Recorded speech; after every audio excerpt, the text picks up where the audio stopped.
Okay, welcome to another episode of the Crypto Spendthrift Podcast.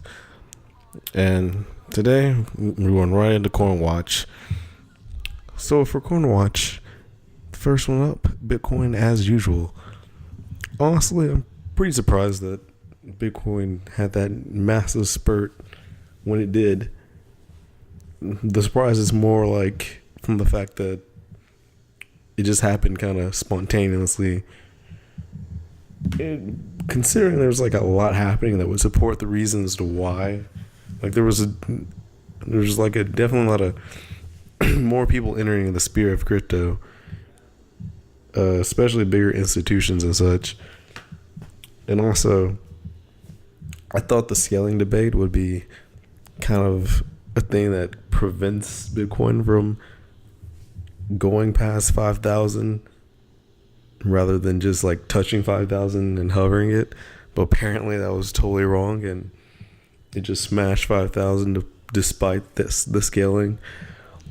I'm not sure if I can agree with people saying it's because people think they're getting free Bitcoin Gold fork, because Bitcoin Gold is straight up a scam and a worse fork than 2x, if you can believe that. But yeah, Bitcoin saw a post and said Bitcoin is basically doubling each year, but is also reaching the next like $1,000 milestone, like from like 2 to 3 to 4 to 5, 3 to 4 to 4 to 5 in like 1 or 2 months, in under 2 months basically each time now. Like the time for Bitcoin to increase the next milestone is decreasing. And I believe, like I said last time, Bitcoin is basically estimated to hit 10K sometime next year. And not surprising, some people are even estimating 25K within the next year sometime. Not sure about that, but 10K definitely seems really, really feasible next year. Especially as more people pour into the crypto sphere, and Bitcoin is basically an intermediary before you go to anything else most of the time. So onward, Bitcoin Cash doing the exact opposite of Bitcoin, is dying off price-wise and hash power-wise. This really makes it not bode well for the next fork. But it seems like they're kind of still arguing about this fork when it shouldn't be over. Even if Bitcoin Cash is really exposing what happens to a Bitcoin fork. Next up, Ethereum. Ethereum's next update. It's coming soon. Touch on that later. But Ethereum's price is splurged up because it's a surge, but will it maintain? Will it hit that all-time high? No clue. I feel like Ethereum's kind of in a weird place, and I don't really foresee it doing much for a little bit. It's probably just going to maintain. Litecoin. Litecoin is undervalued. I kind of see the power of Litecoin now with the transactions capabilities, and it's decent storing value too, but mainly because of the ability. It has better transaction speed or transaction capabilities than a lot of other Bitcoins. So I do think Litecoin will grow back up higher. I think it was 90 at one point or something, or it went pretty high. Maybe I'm confusing that one with Manero, but Litecoin is definitely worth a bit more than it is. I think percentage-wise, it'll, in the next month or two, it'll probably go up higher than Ethereum. Just because I feel like Ethereum's kind of stagnant for now. But we'll see where Litecoin goes. It's definitely a great dev behind it. Next up, Monero. Monero's kind of stagnating, even if it is the kind of a dark web coin. I guess like criminal elements haven't really been keen on Manero and are still using Bitcoin, even if they're discovered, they're super trackable. Unlike Manero, where you can actually just ditch all tracking and basically go totally incognito in comparison to Bitcoin, where sure, if they don't know whose wallet's whose, it's like untrackable. But once they know who owns the wallet, they can track that down and see where you're sending stuff. And I'm pretty sure that'd be some kind of legal justification.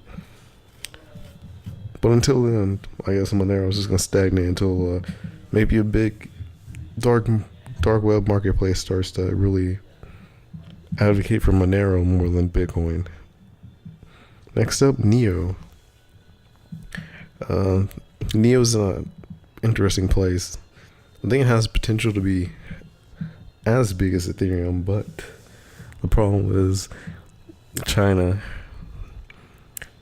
Neo's definitely in a better position than any other Chinese coin, but the fact that if the Chinese ecosystem kind of dies off, Neo's not going to fare well in comparison to what it could be doing if the Chinese ecosystem gets like started up again. And Chainlink, today's going to be the day for Chainlink. Well, I don't expect today to like really shoot up Chainlink a massive amount, but I think today's going to be the catalyst for Chainlink to really perform well in the near future.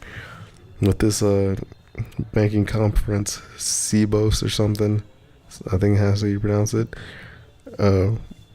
Swift's already done some stuff there. We'll get to that later, but Chainlink has some real potential in the near future and long term too. But I don't know how if this news is actually going to affect the price heavily and not really do much, or if it will not really do much.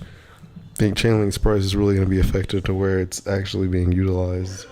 That's when it's really going to feel the massive gains. And finally, Dash. Why Dash? Because the news today that I think Dash is definitely a contender, and it will remain for where it's at for a while now because this news that you'll find out. And now onto the news. Swift setting some blockchain success at Sibos.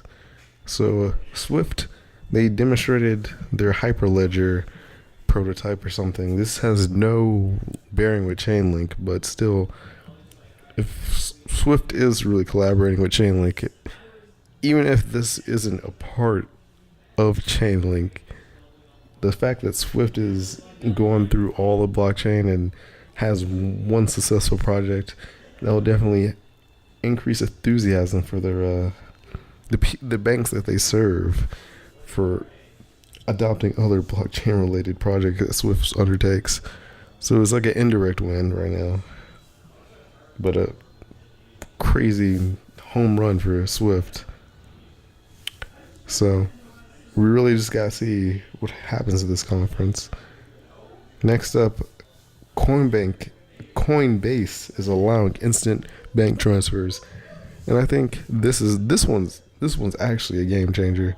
The fact that Coinbase is now allowing instant bank transfers, the thing is, when things are going crazy, when things are hot, Coinbase is like one of the main ones. It's really limiting to people when they have to wait 3 to 7 days because they already hit their limit. So I think Coinbase allowing these instant transfers, even if for now it's in phases and it's only US only, this will really kind of have like the fear of missing out is going to be intensified, and kind of pumps are going to be, everything's going to be intensified in short term. And everyone already knows crypto like it operates really short term, really fast. Like things can happen in a matter of 5 minutes, and these instant bank transfers are going to make it even worse in a way to where people are going to pour money in super quick to get in something that is very time sensitive. Maybe it's a pump, maybe it's just a coin that's really hot, that's just rising. I think for a hot coin, it might be over a few days, or maybe just a singular day, maybe. I don't know. Like I said, the timing with crypto is kind of hard sometimes because usually it's extremely short for any massive gains, and then, massive gains that you really can't predict. everyone can predict a long-term gain overall. But anyway, game changing, that instant transfers are a thing. I really expect this to help the flood of crypto. Next up, Monocoin and its rise. Is it because of Japan's new role in crypto? So the article I'm linking with this subject is not really directly related, but it's related in the fact that Japan's become a major hub of crypto, and that just might be why Monocoin has been balling out of control, because Japan is now one of the biggest forces of transaction in crypto, and because of that, I think Monocoin has to owe something to that as the reason it went crazy, because it's only being speculated in the Western market. Like, I'm pretty sure Westerners have no clue why it's rising, because I really don't understand why it's rising. And most of the stuff you find on it's only in Japanese. So this was something that was 100% started on the Japanese side of things, and people on our side just picked it up because they saw it was increasing like crazy day after day after day. But yeah, it's slowed down now. I don't expect Mana to go crazy again, or I could be easily wrong, because that's what I thought first time. And then next up, IBM using crypto for cross-border payments. For this, they're using Stellar Lumens, which is a kind of old. I remember when they were giving free Stellar Lumens out way back when they first started. And for whatever reason, well, whatever, that's another story. But yeah, IBM is using crypto for cross-border payments. They're also revealing more blockchain-related things at this Sibos conference this Monday today. So expect a lot of positivity for crypto today and throughout the week, I guess. Maybe prices will reflect that relatively fast. I don't think so. Banks are kind of slow, but you never know. Maybe it will be individuals who kind of shoot up the price in the short term. And here's a big news, folks. Ethereum's hard fork is going to take place today, unless there's some magical delay again. So expect Ethereum to hard fork. For most people, probably won't affect you, but just in case, be aware that the hard fork will most likely take place October 16th, Monday. And last time I already kind of explained what they'll encompass, but it won't be too insane what it's bringing to the table. Just really setting it up for the next phase of the update. Most nodes were ready for the update. There's just a few that unprepared. That's kind of bad, but hey, sometimes you can't get everyone in compliance that quick. But I think it'll be smoother than expected in comparison to other forks. But we'll see. Next up, Dash. The news about Dash and why I put it on CoinWatch. It's going to be integrated into WireX, which makes it accepted by 40 million merchants. So this is really big in a way. Why in a way? Because honestly, this kind of matters and it doesn't matter. It matters because you can spend crypto in 40 million different merchants now. But it doesn't matter in the sense that most people who already use them, whatever merchants, probably will not use Dash. And if they do, it'll be a long road before it's really normal. But given the option now, people will probably convert from Bitcoin to Dash or something else if they want to just buy things. And that's good, because now people are buying things and the merchants are and gonna get interested in crypto. Actually, it probably won't because it'll probably just instantly transfer it over into whatever else. But still, people actually using the crypto to buy instead of speculate or hold, that's overall good. That's kind of how you keep everything rolling. And finally, SegWit2x future prices keep going down, and Bitcoin is on top, showing who's the king, who's the boss here. Shouldn't be surprised. SegWit, or 2x, as we call it, is very ill received in the community at large. And the article I wrote for it was supposed to go out Friday, but I delayed it because I kind of want to collect all these Twitter screen caps that I should be making, because I've seen a lot of good things on Twitter the past month, really. I've been looking at, so I kind of delayed it because I wanted to put some Twitter screenshots of kind of defining people, maybe defining conversations, interesting conversations or something like that. So expect that. I kind of still have to go through and screenshot them, but I have a rough idea of what I want to include. Kind of highlight the 2x.